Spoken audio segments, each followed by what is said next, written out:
الحمد لله والصلاة والسلام على رسول الله وعلى آله وصحبه وسلم تسليما كثيرا.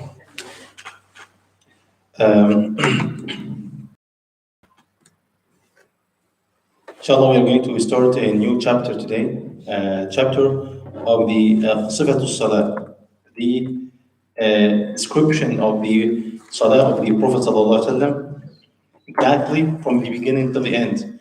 The last few sessions we finished, you can say we covered the pillars of Salah, right? We mentioned how many pillars of Salah?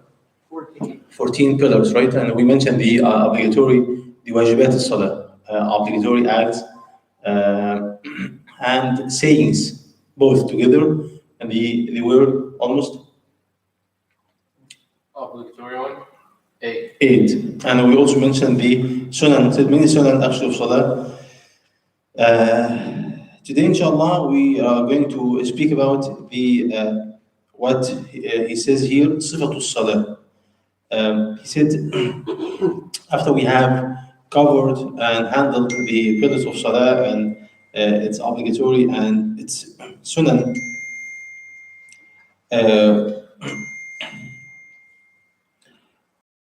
whether the verbal or the physical acts of Sunnah, right? He said, we would like now to point out the way prayer is performed, as stated to have been observed by the Prophet ﷺ. So as to follow the Prophet's example in this regard and in accordance with the hadith in which he said, Sallallahu Alaihi Wasallam, Sallu kama ra'aytumuni usalli, which means pray the same way that you have seen me praying. He said, when I just mentioned the first thing in Salah, he said, كان رسول الله صلى الله عليه وسلم إذا قام إلى الصلاة استقبل القبلة ورفع يديه واستقبل ببطون أصابعها القبلة وقال الله أكبر. In the beginning, the Prophet صلى الله عليه وسلم, he used first whenever he starts Salah to stand for prayer, prayer. And he faced the Qibla, raised his hand, right? Raising his hand, making the palms face the Qibla, right? So we will be facing the Qibla, as you know, right? And then he said, and وَرَفَعَ يَدَيْهِ, raising his hand. So this is the first posture that we raise our hands in it. You raise it to the shoulder or to your ears, right? Like that or like that, right? Of course, you're not going to do like that. So either to be at the same level, aligned with your ears or aligned with your shoulder, right? And this is the first position that we raise our hands, right? We raise our hands when we start Salah, Takbirat al-Ihram. Say Allahu Akbar, right? We say Allahu Akbar. This is the first. How many? He's going to mention here how many, right? How many times do we raise our hands when we move in our, like, when we keep going in Salah, right? Keep going in the movements of Salah. He said, ثم يمسك شماله بيمينه ويضعهما على صدره. Then he would, sallallahu alayhi wasallam, hold his left hand with his right hand. Right? So the right would be up above the left one, and he will hold it. He will hold it, right? And he will put both of them on his chest. على صدري, right? Not the navel. No, no, the navel. The what was mentioned regarding the navel is not authentic hadith. Is a weak hadith, right?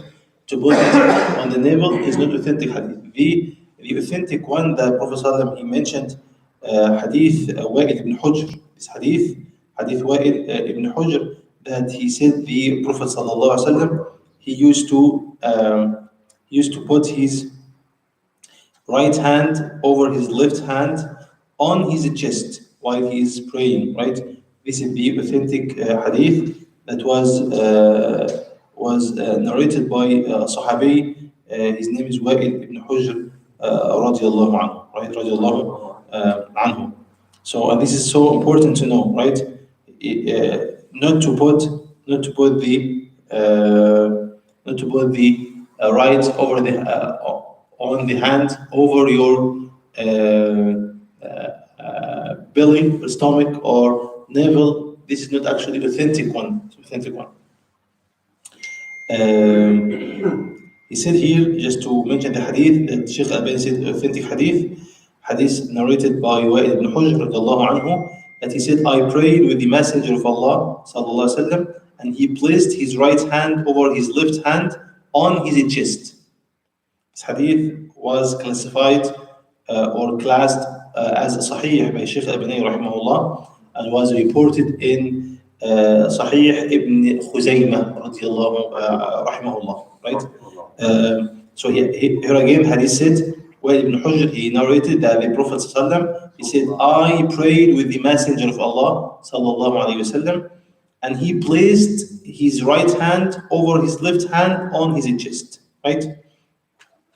And he said here, Shaykh Albani rahimahullah, placing them, means the hands on the chest, is what is established in the Sunnah, and doing otherwise is either weak, based on weak evidence, or has no basis.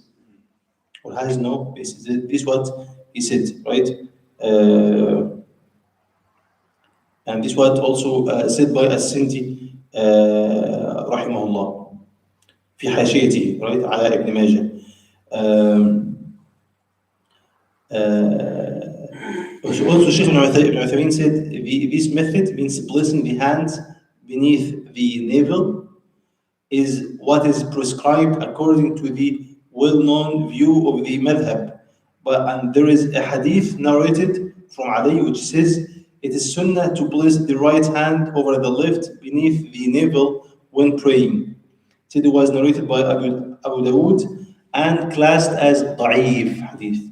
So the hadith that they depend on to put the hands beneath the navel is weak hadith, right? And he said other scholars are of the view that they should be placed on the chest, and this is the most correct view. This is the most correct view. So now, placing the right hand on top of the left hand, and also with wrist and forearm. This is actually the position that he's going to put them. How? Put them the right hand over the left hand and over the wrist and the arm too. Because he's going to put it here, the palm of his right hand will be on left hand, and part of his hand will be over the wrist and the arm, right? So he will cover this area, the area between the joint between the wrist of the wrist exactly with the arm, right? We'll cover it with his hand. Yeah, and he will hold it, not only just to put it and place it, will hold. So the right hand will hold the left hand, right? That's precise. Yes, it's precise. He said so. Like not just only to put it like that and leave it. No, Right. have to to put it and to hold the right hand with to hold the left hand with your right hand. Hopefully it's clear, right? It's clear. Okay. So now then ثم يستفتح. يستفتح means what? He says the دعاء الاستفتاح. We mentioned that before. دعاء الاستفتاح. Now he's going to mention in this chapter everything, the pillars, the wajibat, the obligatory acts, the sunnah. He's going to mention the description of the salah as the Prophet ﷺ did it, right? يستفتح. He said يستفتح means to mention the دعاء الاستفتاح, as we mentioned before. How many du'as? Most of the scholars they said the du'a are of two du'a in fard salah. There are many ad'iyah, but they said they are actually to be said in the nafl salah. In particular, qiyamul layl. But in the fard salah, there are mainly two du'as. The first is سبحانك اللهم وبحمدك وتبارك اسمك وتعالى جدك ولا إله غيرك. ولا إله غيرك. The first one. Or based on the hadith that was narrated in Bukhari or Muslim, or reported by Bukhari or Muslim, narrated by Abu Hurairah رضي الله عنه, he said, يا رسول الله أرأيت سكوتك بين التكبير والقراءة بأبي أنت وأمي ما تقول أو كما قال. He said, the pause that you do between your takbir, first takbir, and the recitation, what do you say? What do you say, right? And then he said to him, and he taught him the dua, اللهم باعد بيني وبين خطاياي كما بعدت بين المشرق والمغرب اللهم نقني من خطاياي كما ينقى الثوب الأبيض من الدنس اللهم اغسلني من خطاياي بالماء والثلج والبرد. This is the dua that he used to say, sallallahu alaihi wasallam. This is in fard salah, in the fard salah, right? So you have to say, or you could. As we mentioned before, we mentioned, of course, the pillars and obligatory things before. This is sunnah, right? Right.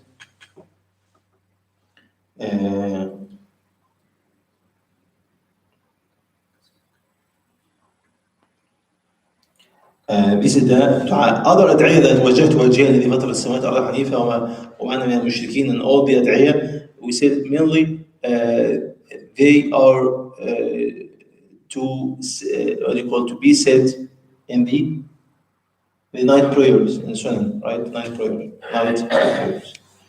And then to say after that, after this dua of istiftah, أعوذ بالله من الشيطان الرجيم and بسم الله الرحمن الرحيم. We mentioned before, أعوذ بالله من الشيطان الرجيم بسم الله الرحمن الرحيم. Some scholars said that they are wajib to be said. And who said that the Shafi'i, especially Bismillah ar-Rahman ar-Rahim, is part of Fatiha. So he says it's wajib. And not only wajib, it's one of the pillars. Because he considered Bismillah ar-Rahman ar-Rahim as an ayah, as an ayah of Al-Fatiha, as a verse of Al-Fatiha. Other scholars said, no, it's not. It's only sunnah to be said. Does that mean when you're leading Salah, you have to say? When you're leading Salah, of course, based on this opinion that Shafi'i said it is part of Al-Fatiha, you have to say it.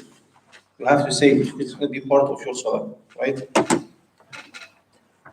And then ثم يقرأ فاتحة الكتاب فإذا ختمها قال آمين. Then he says, and he has to recite Al-Fatiha after that. Al-Fatiha after that, right? Al-Fatiha is, of course, one of the pillars. And after he says Ameen after that.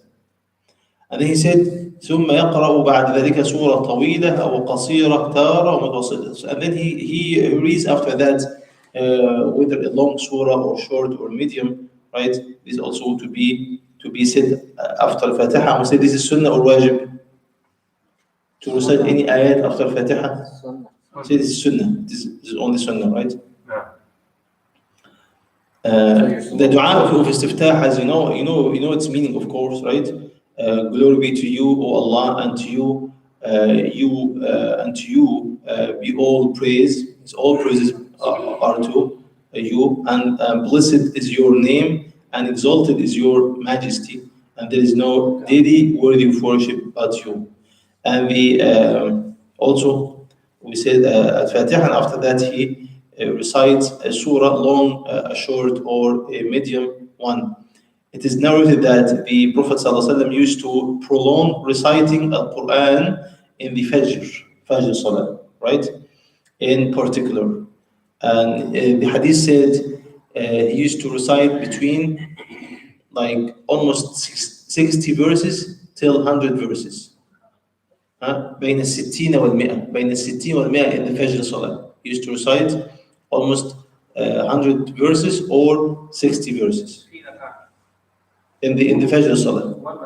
Verses? No, in the Salah as a whole. Yeah, right. And it depends. Sometimes he prolongs, sometimes he makes but in this average, like 60 to 100 in one rak'ah. in one rak'ah in salah, right? And sometimes it makes 100, sometimes it makes like 60 or 70 or whatever. But this is a sunnah to prolong Fajr salah, to make it long. And the Prophet ﷺ also used to recite publicly in the first two rak'ah of the Fajr. Of course, the Fajr only has two rak'ah, right? And the first two rak'ah of Maghrib and the first of Isha, and recite quietly to himself in any other rak'at, right? So this is a sunnah to recite quietly or to recite publicly in the first two rak'at of the Maghrib and Isha, and of course Fajr.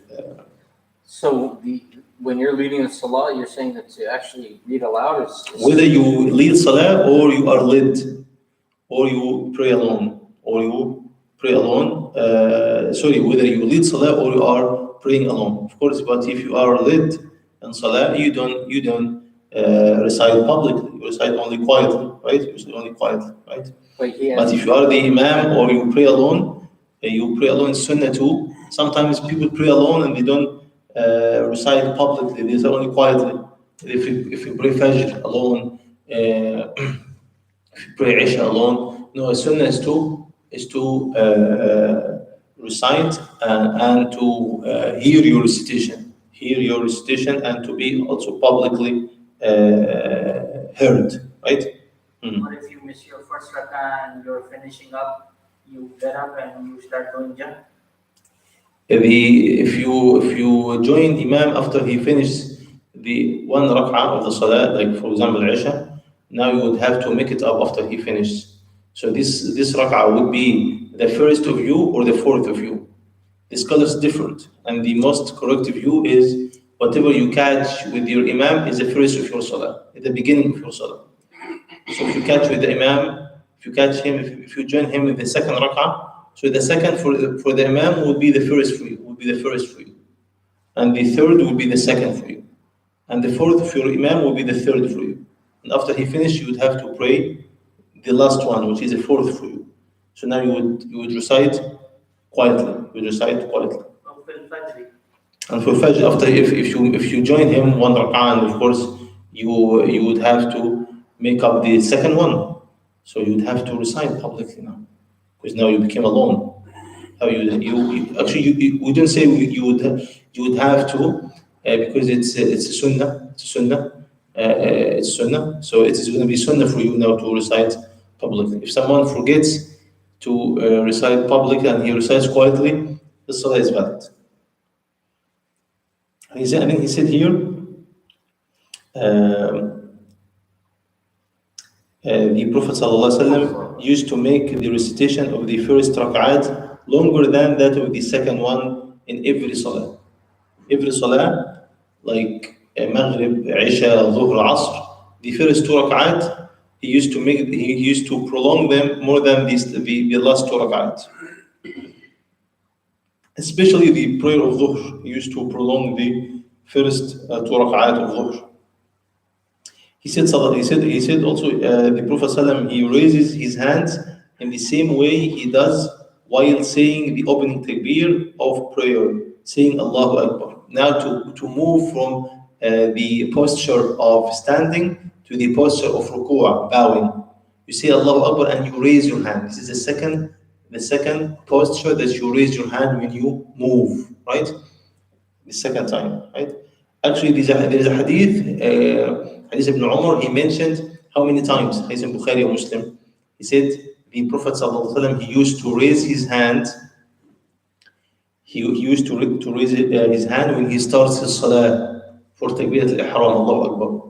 And when he goes from from qiyam to ruku', from the qiyam to ruku', just to move to the bowing, he would also raise his hand. And when he says Sami Allahu liman hamida, right? Standing from ruku', the posture of bowing to the posture of standing up. Now how many times? Three. And the fourth time, when he stands up after the middle tashahhud to the third rak'ah, right? To the third rak'ah. These are the four agreed postures, that the agreed four postures that scholars agreed that you raise your hand say Allahu Akbar, and then you go for ruku' and Allahu Akbar, you see, and then you say Sami Allahu liman hamida, and then when you stand up from the from the second, after the second rak'ah, you stand up for the third one, you also raise your hand for that. This is 4 times. There's another hadith which was also classified as Sahih by Sheikh Albani, that the Prophet ﷺ, he used to raise his hand when he moves, whenever he moves. So every time. And this hadith was classified as Sahih by Sheikh Albani, but some scholars said it's not Sahih, it's Shadh, hadith Shadh is not acceptable. So it's like back and forth with the evidences. So some scholars, they try to reconcile between this hadith.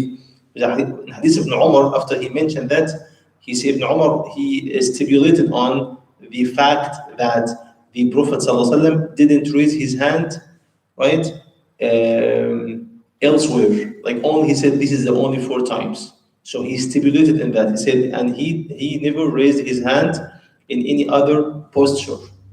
Sure. Right, so he negated any other time, any other time, or any other time of raising the hand, right? Except these 4 things, these 4 postures, right? So it would be actually 6, right? Does he do it in each rak'ah, or just did he raise his hands every, like in the No, first we rak'ah? we speak about now how did we say now 4 situations, Oh, okay, 4 so- situations, right? Oh, okay. So if you pray. I misunderstood. Yeah, 4 situations, right? Whenever you, of course, you're gonna start the ihram once, Right. once in salah, right? And then But you're gonna go from qiyam to ruku'. It depends. You pray how many rak'ah, right? You go Sami Allahu liman hamida. It depends, but now every rak'ah. And then if you pray 2 rak'ah on the Fajr, so now you will, because there's no more place for you to raise your hand. But if you pray a dhuhr or any salah which has more than 2 rak'ah, of course you would raise your hand when you go from the second to the third. Ibn Umar, he said in this hadith of Bukhari, he said, وَلَا يَفْعَلُ ذَلِكَ حِينَ يَسْجُدْ وَلَا حِينَ يَرْفَعُ. After he mentioned that, he said, and he wouldn't do that when he goes to sujood, and he wouldn't do that when he goes to ruku'. So he stipulated on negating any other posture to raise the hand. But there is other hadith, as we mentioned, was classified by Sahih, as Sahih by Sheikh Albani rahimahullah. Some scholars say it's weak hadith, which says that he used to raise his hand. He used to raise his hand in every movement, right? And some of them said, as we said, they said sometimes, right? Those who said no, both hadiths are correct. Hadith of Umar is of course is authentic because it's a Bukhari or Muslim. And they said the other hadith, if we say it is also authentic, right? So how can we reconcile between both? They said sometimes the other Sahabi, he saw the Prophet ﷺ raising his hand, so that means he used to not to raise his hand except only for these 4 situations that, as we mentioned, and sometimes he would raise his hand when he goes to ruku', or sorry, when he goes to sujood, and when he raise from sujood too, right? that includes when you recite in the last 2 rak'ah too, same thing? Same thing in the last 2 rak'ah when you recite? So it's every time. Every time you go to ruku', right? When you go from ruku', sorry, when you make ruku', you raise your hand, right? Because you're not going to do that you're not going to say Allah Akbar for Takbiratul Ihram every rak'ah.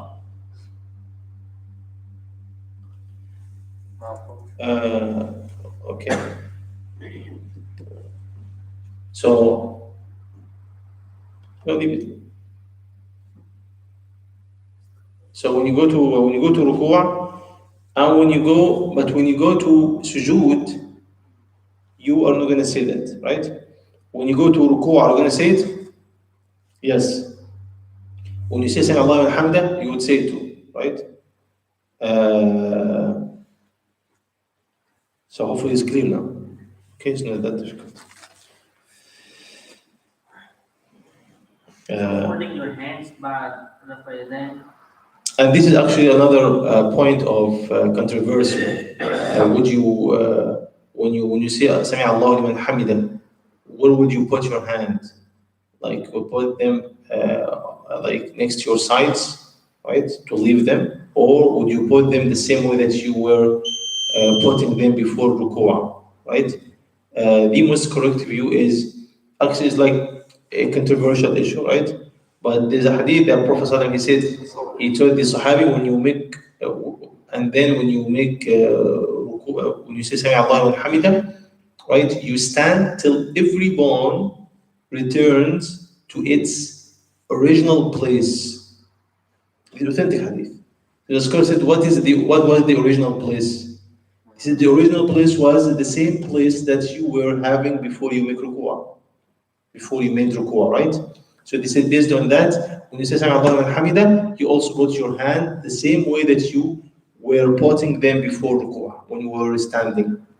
And also they said the general hadith which says كان إذا when he used to do that when he stands in prayer. And they said now you're standing again. After ruku' you would stand, right? You stand again after ruku'. So they said, so now if you're standing, this is the way that to put your hands when you stand. Whether you're standing now to recite Fatiha or you're standing to say Sami Allahu wa hamd, right?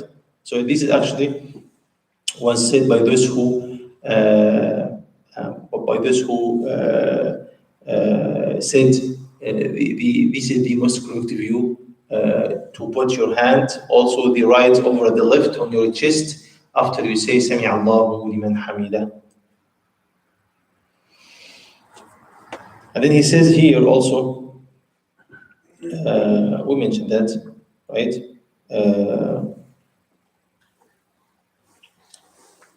Then to make ruku' and then to go to ruku', right? Said ثم يرفع يديه كما رفعهما في الاستفتاح ثم يقول الله أكبر ويخر راكعا. Then he said he would make ruku' and he would then he raises his hand in the same way he does while saying the opening takbir, right? And he then bows, putting his hand on his knees firmly. Then he will put his hand on his knees. When you make ruku', where should you put your hands? Some people they put their hands between their knees, between their legs, right? Between their feet. This is not right. You have to put it on your knees. On your knees. I saw some brothers here, they pray, they put their hands. No, you have to put your hand on your knees and to hold your knees with your hand firmly and with your fingers aparting, right? Not just parting your finger, parting with parting between your fingers, right? And stretching his back. You stretch your back, right? Making your head aligned with your neck, with your back. Making your head aligned with your back. Neither raising nor lowering it. Don't raise your head while you are making sujood, ruku', nor lowering your head. You have to make it aligned with your back. You got it? And he said here, this is so important because some people, when they make ruku', they might raise their head like that when they are in ruku'. Or they might put their head down, right? Lower than the level of their back. No, you have to make them at the same level, aligned with each other. And then he says,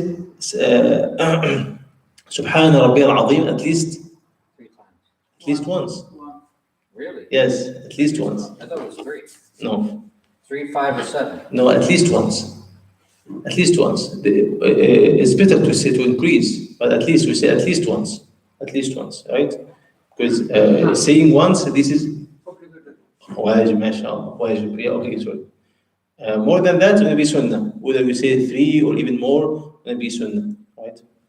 And then he said, then the Prophet ﷺ raises his head, saying, Allah listens, meaning saying Allah alhamdulillah, right? Allah listens which means Allah listens to the one who praises Him. This is the meaning of Sami Allah wa hamd. Right? Sami Allah wa hamd means Allah subhanahu wa ta'ala listens, means Allah accepts the dua for those who praise it, for those who praise Him, right? Or for that one who praises Him. Sami Allah wa hamd. When you say Sami Allah wa hamdah, you say Rabbana wa lakal hamd, right? Rabbana wa lakal hamd.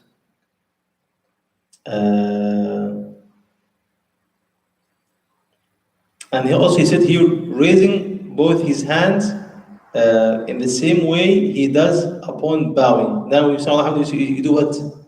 The third time, right? So Alhamdulillah, Sami Allahu liman hamdah. You raise your hand or not? Yes. You raise your hand according to the hadith Ibn Umar al-Bukhari Muslim says, right? And then he said after that, then he raises his head saying, after we mentioned that, and then after that, he stands up straight, saying, after he says, Alhamdulillah, say what? Rabbana wa lakal hamd. Our Lord, to you be all the praise. He said it's important to point out that the Prophet ﷺ used to prolong standing after ruku'ah. We mentioned that before, right? So some people, they don't do that. After saying Sami Allah wa hamdah, they immediately go to sujood. No, you stand up after saying Sami Allah wa hamdah, and you prolong this a little bit, say Rabbana wa lakal hamd. Till you are having the tranquility, right? And then he said, he says Allahu Akbar. Now when he says Allahu Akbar, going where? Going for Sujood. Would he raise his hand? No. No, based on the hadith of Umar, no, he wouldn't raise his hand. The other hadith says yes. As we said, some scholars said this hadith is not authentic, and some of them said if you do that once in a while, it's gonna be okay. He said without raising his hands this time, then make sujood. In sujood, he used to settle his, now very important now when he makes sujood, very important. He said to settle his forehead, nose, forehead, nose, hands, knees, and the bottom of his toes on the ground. How many things now he mentioned? 7, right? Specific order in which you go down, because some people they fall on their hands, some people fall around their This is also another controversial point, whether you touch the ground first with your knees or with your hands, right? There is a hadith in that, and one of the scholars he reconciled between this hadith, right? Some of them said you start first with your hand. Some of them said you start first with your knees. Some of them said it's actually is no matter what to start first, but when you go to sujood, you have to go quietly. Don't throw yourself on the ground. Just be quiet, whether you use your hands first to lean on it or whether you use your knees first to lean on it. But just the point is, when you go to sujood, go quietly, calmly, and just don't fall down as if you are falling down. No, go quietly and lean. Most of them, most of the scholars actually, they said you go first with your hands. You start with your hand first, right? Start with your hands first.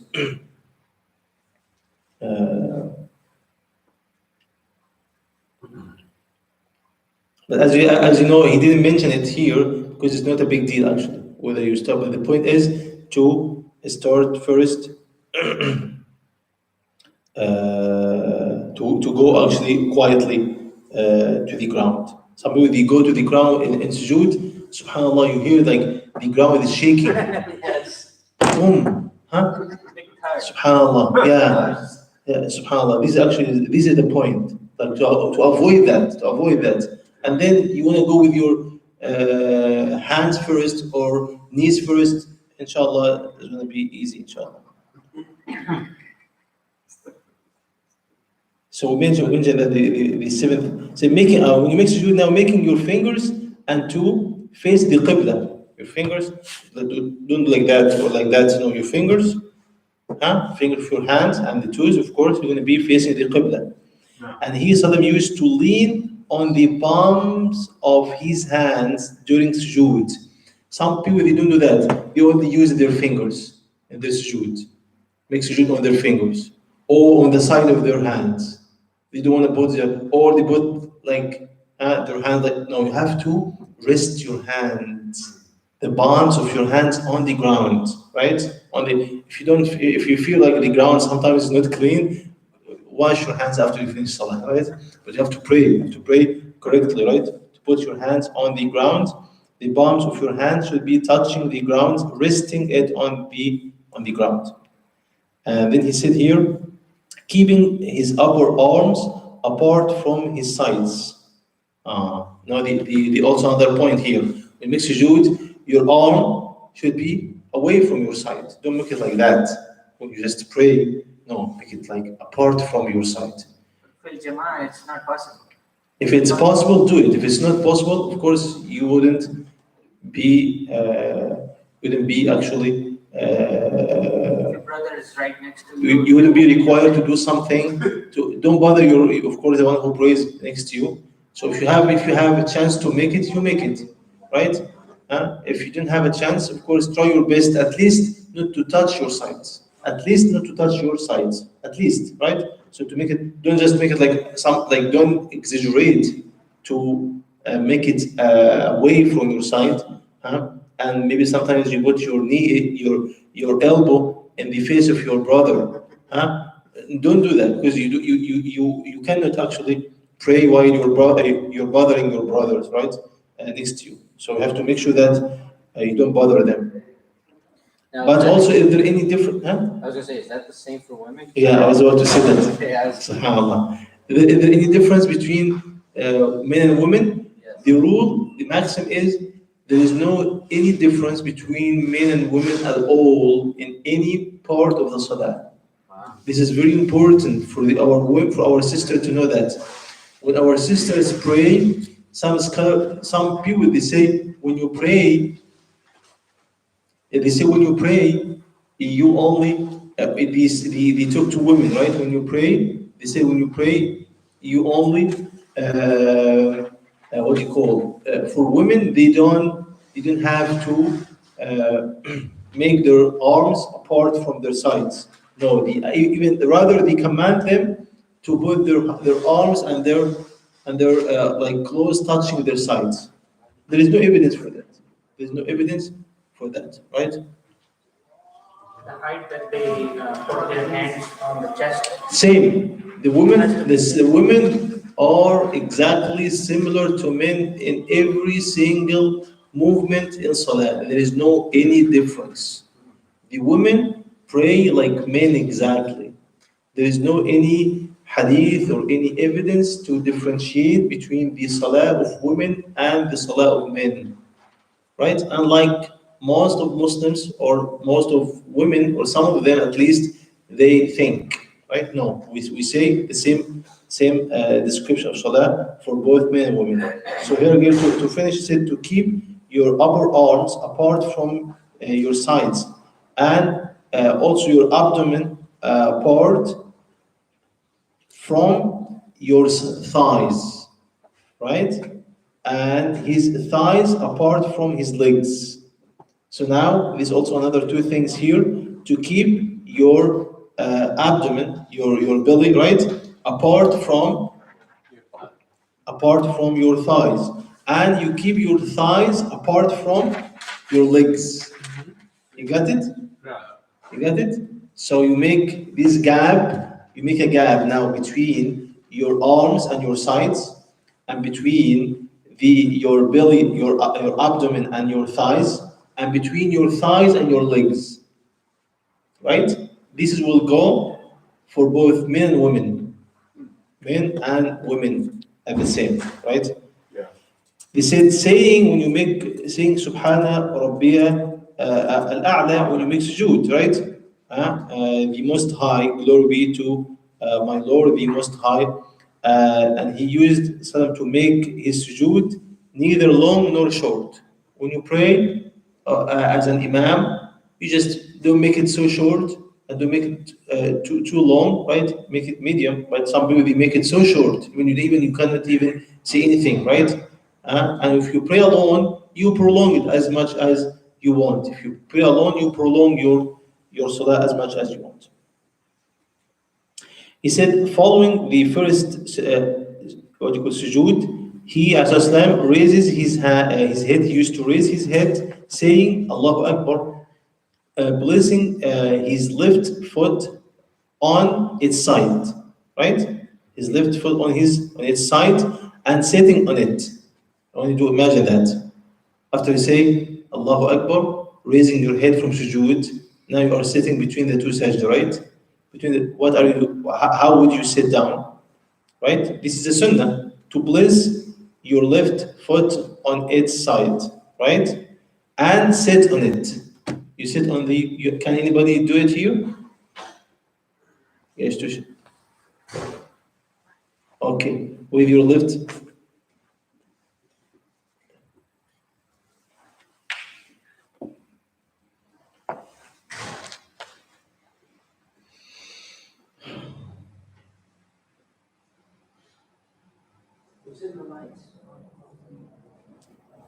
So you sit on your left. You sit on your left. Yeah. SubhanAllah. You sit on the left side, left foot, right? Okay. And keeping the right foot where, as it was since sujood. You make sujood. Can you make it now? Yeah. When you make sujood, this is the way that. Right? Yeah. When you make sujood, this is the way. Your toes will be facing the qibla, right? Huh? And you sit on the left foot. On left foot. On left foot. When making sujood, then two legs should be closed or separate? No, it's separate. Separate. Yes. Yes. And then he said here, resting on the bottom of its toes while the heel is up.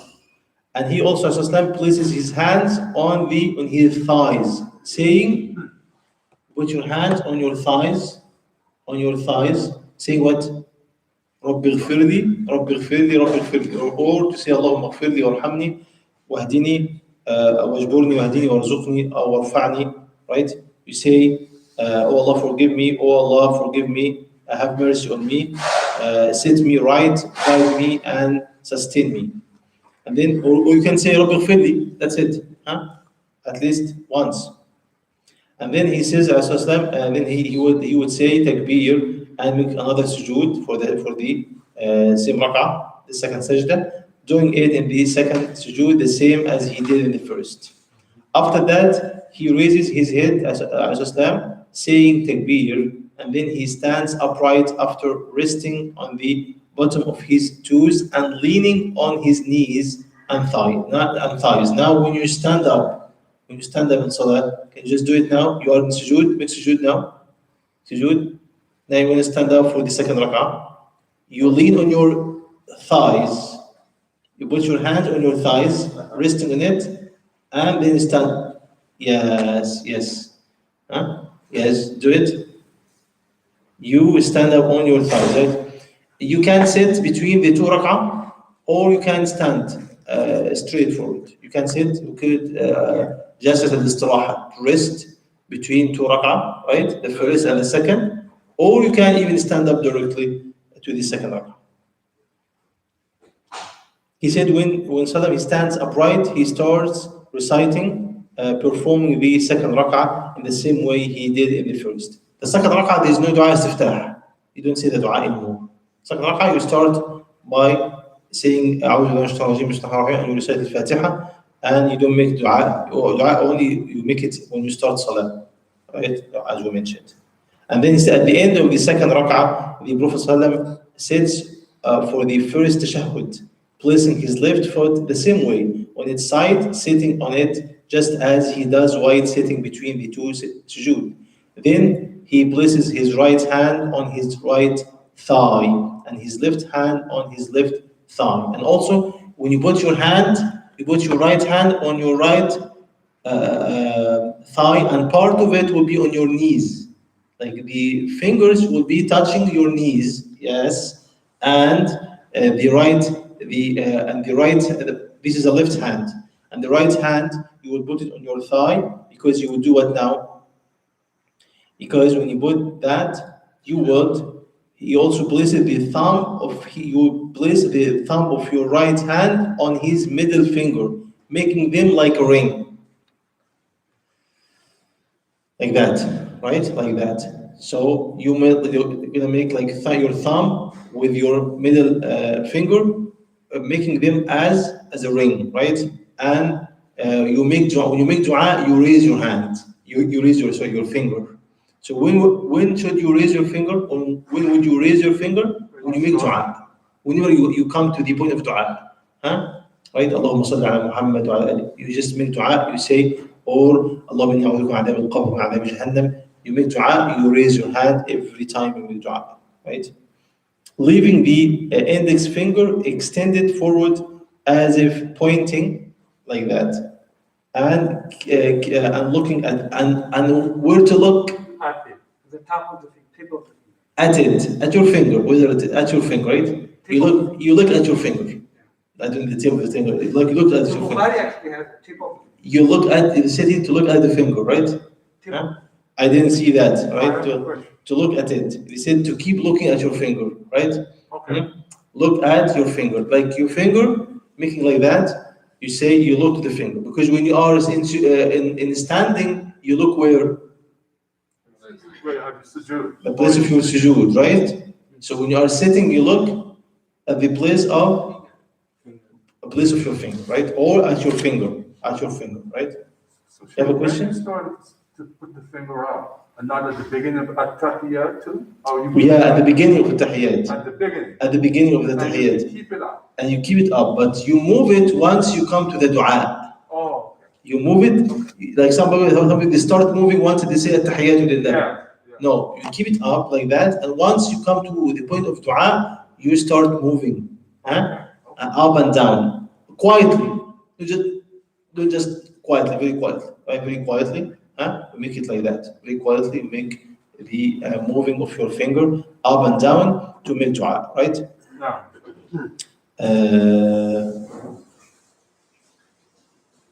And then just to finish here. So they say it doesn't have to be exact straight, it has to be really, with the form. No, it's to be straight. There's nothing to be. Some people they have some kind of excessive details which has no basis, right? They try to mention something, only to put it the same way and to only use it, right? And all of these are sunnah, whether you do it or not. Salah is valid. Salah is valid, right? Without even that, but this is the sunnah to do that, right? And then you say التحيات لله والصلاة والطيبات السلام عليك أيها النبي ورحمة الله وبركاته السلام علينا وعلى عباد الله الصالحين أشهد أن لا إله إلا الله وحده لا شريك له وأشهد أن محمدا عبده ورسوله. Can you say اللهم صل على محمد the first tashahhud? Yes, you say it. You say it also اللهم صل على محمد وعلى محمد the first tashahhud. You say that too, right? And then you stand for the fourth rak'ah, right?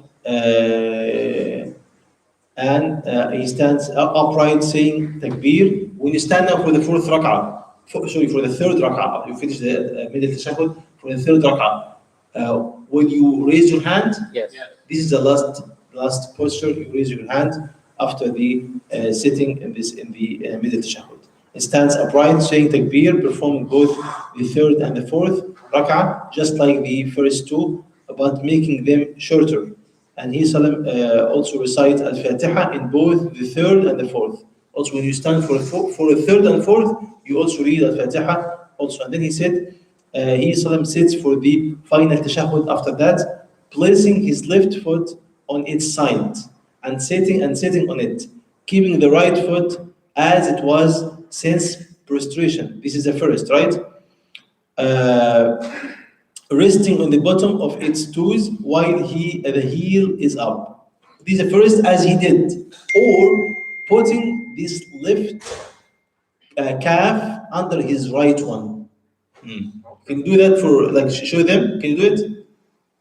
For the last For the last tashahhud, right? Yeah. So now, exactly. Now you want the right one, the right one. No, it's not. You actually sit on the ground now. You sit on the ground, right? You sit on the ground. So he said again. He said, or this is the second time, the second way, putting his left calf under his right one. What is the calf? Under his right one, as you did now. The calf, the left calf under the right one, right? Keeping his right foot vertical and sitting on the ground, Oh, no. right? No, that's Huh? fine. This is the way, actually, that to make this is the other way. Either to do this way or the first way that we have mentioned, whatever is easy for you. Yeah. Yeah. And then he said he recite the final tashahhud, which is the same as the first one, but he would say the following after that. Also, after he say Allahumma salli ala Muhammad wa ala Muhammad, and he finished it, he has this wajib, by the way. Wajib, according to some of the scholars, he has to do it to ask Allah to protect him from four things. From what? From the punishment of the hell, right? For, the fire, right? عذاب جهنم. Say اللهم إني أعوذ بك من عذاب جهنم عذاب القبر ومن عذاب القبر ومن فتنة المحيا والممات ومن فتنة المسيح الدجال. Right? This is the dua you say. You say what? You say it seeks refuge with Allah from the torture of the fire, from the torture of in the grave, from the trial of life and death, and from the evil of the trial of the Masih al-Dajjal, the false Messiah, the Antichrist, right? So اللهم اتنا في الدنيا حسنة وفي And any dua you want after that, you can say any dua. Hadith said after that you say any dua. فليتخير من الدعاء ما شاء. Let him pick any dua you like. You say ربنا آتنا في الدنيا حسنة اللهم اغفر لي وارحمني. You say اللهم اغفر لي. Any dua you want to say, you just make that. And then he finished your salah saying Assalamu alaikum wa rahmatullah. And when you say taslim, you say Assalamu alaikum wa rahmatullah, and you start with the right, of course, and then with the left, right? When you start, some people say Assalamu alaikum. No, you just start Assalamu alaikum wa rahmatullah, right? You say that to the right and then to the left. You don't stop in between, like some people they do. Say Assalamu alaikum wa rahmatullah, and then do like that, I don't know why, and then they continue. No. You say Assalamu alaikum wa rahmatullah, Assalamu alaikum wa rahmatullah. That's it, right? And you wait for the Imam to say that first, and then you start after him. Some people, once Imam starts the first taslim, they start with him after that. No, they don't wait for him till he finishes the second taslim. No, you wait for the Imam till he finishes the second taslim, and then you start your first taslim. You wait for the Imam till he finishes the second taslim, and then you start your first taslim. After you say Assalamu alaikum, you say what? Astaghfirullah. Immediately, Astaghfirullah 3 times, right? Thrice. And then Allahumma anta as-salam wa minka as-salam, tabarakta ya dha jalali wal ikram. And then also you say the adhkar that you know, right after salam, say Ayatul Kursi, right? Whoever says Ayatul Kursi after every salah, nothing will stop him from Jannah except death. And you say Subhanallah 33 times, Alhamdulillah, 33 times, Allahu Akbar, and then the 100 would be La ilaha illallah wa la sharika lah. Now this is the end of the salah in brief, and all the adhkar that you know after salah, after Allahumma inni ala dhikrika wa shukrika wa husni ibadatik, all this, you know, adhkar you say. No, you say, actually some scholars said you say Allah, but you say Astaghfirullah first. Astaghfirullah first, right? Because they say we used to know they say we used to know the ending of the salah of the Prophet by saying Allahu Akbar. But the point is, you say Astaghfirullah after you finish salah, and then you can say Allahu Akbar after that, right? But you say Astaghfirullah first immediately. This is the most correct view. To say Astaghfirullah after you finish salah immediately, because you ask Allah to forgive your sins, because the salah that we do is not perfect. And our ibadah needs istighfar. And after every ibadah, you say Astaghfirullah, because you ask Allah to forgive your shortcoming. Maybe in your salah, you didn't focus, you didn't concentrate, you made some mistakes, right? So you ask Allah to forgive your sins, right? So for all the salah, even for the sunnah, every salah you say astaghfirullah. The night prayer, after you finish the night prayer, there's another dua. He says, Subuhun Quddus, Rabbul Malaikati wa Ruh. Subuhun Quddus, and you said 3 times. The last time you raised your voice, Subuhun Quddus, Rabbul Malaikati wa Ruh. Right? But after every fard salah, the 5 salawat that we pray every day, you say after you finish immediately astaghfirullah, astaghfirullah, astaghfirullah. After you finish salah, right? The sunnah, there is nothing to be said after sunnah. Nothing to be said after whatever you want to say in the dua, you say while you are making salah. After sunnah, there is nothing. There is no dua to be said after sunnah, like regular, like you pray sunnah before dhuhr, for rak'ah, or you pray sunnah after dhuhr, right? Or you pray sunnah after maghrib or after isha. There is nothing to be said. Only after you finish your night prayer, you can say this dua. When you say night prayer, you mean witr? After you finish your witr. Okay. After you finish your witr, you say, after you say Subuh Quddus, Rabbul Malaikati wa Ruh, you say it 3 times. This is the sunnah of that. Now we finish the whole chapter of Salah in brief. He didn't mention all the details, but he mentioned actually what we need to do. Inshallah, if we do that, Salah will be inshallah, inshallah perfect. And we ask Allah subhanahu wa ta'ala, any question before? And it's the question, when should we say Allahu Akbar? Like you move now from ruku' to sujood. When should I say Allahu Akbar? When I arrive to sujood? Or when I'm still in ruku'? When? You know this question? Yeah, people say. Okay, now when you start to say Allahu Akbar. Right? This is known, it's very clear, right? Allah when you start, right? Okay, but now you want to go to ruku'. Where exactly should I start my takbir for ruku'? As I'm going between the qiyam, the standing, and the ruku', between the 2 movements. Now I'm going from ruku' to sujood as in my way, right? Not when I reach sujood. Even scholar said when you reach sujood, if you say Allahu Akbar, it's not going to be valid. It doesn't count. Because it's not going to be considered as part of the sujood. And this ruku' should be said between the 2 movements. You got it? So you say Allahu Akbar, you want to go to sujood, right? You're standing. You say it while you are going. Okay. While you're going to the sujood, in the way, right? If you finish before you reach sujood, it's okay, it's good, right? But you start once you say Allah. Once you start moving to sujood, you say Allahu Akbar. And the sunnah to make it short. Like somebody, Allahu Akbar. No. Say Allahu Akbar. The sunnah, al-hadf means to make it short. Right? To make it short. Sami Allahu man hamida. Don't Sami Allahu liman hamid. You hear some people do that, right? This is not from sunnah. The Prophet don't extend your voice. Don't prolong your vowels, right? No, say it Allahu Akbar, Sami Allahu liman hamida. Make it short when you and for the ma'moom, you have to wait for Imam to go to the sujood. Like you cannot move before. The Sahabas used to say authentic hadith. They said we used to wait for the Prophet till he reaches the sujood, and then we start moving from qiyam to sujood. Like when you see your Imam reached the ground, now you move. Some people are like stand by. Once Imam moves, immediately you move after him. Right? That's not right. So because and this actually pushed some Imams to say a takbir after the reach. You say, no, if I say takbir first, once I move, the Imam will arrive to his destination before me. And the scholar said, but this is not a justification for you, because Sheikh Mu'azzam, what he said, Sheikh Mu'azzam said, it's not logic to invalidate your salah in order to make salah of others valid. Because he said what? He said, saying Allahu Akbar once you reach sujood is not counted.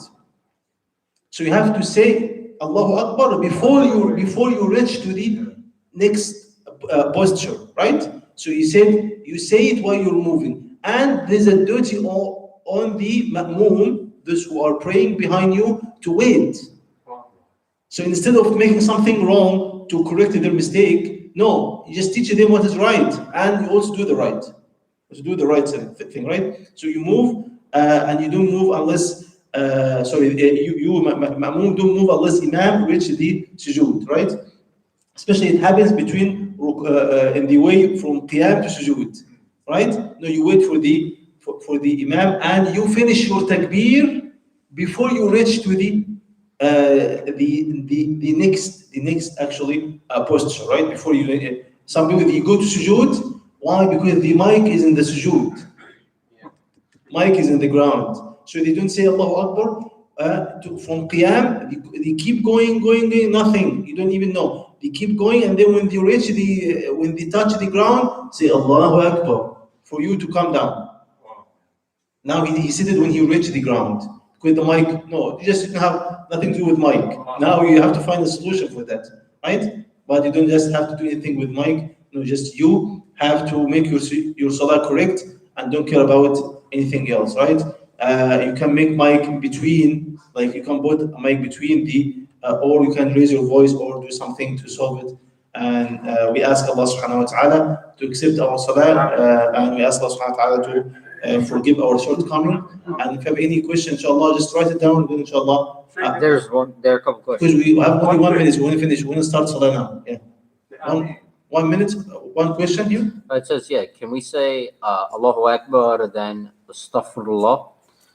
That's what he's No, asking. you say astaghfirullah first. Yeah, so- Astaghfirullah, you say astaghfirullah first, astaghfirullah, and you say Allahu Akbar. If you say Allahu Akbar, it's not something actually wrong, it's not going to affect your salah, but it's better to start with astaghfirullah.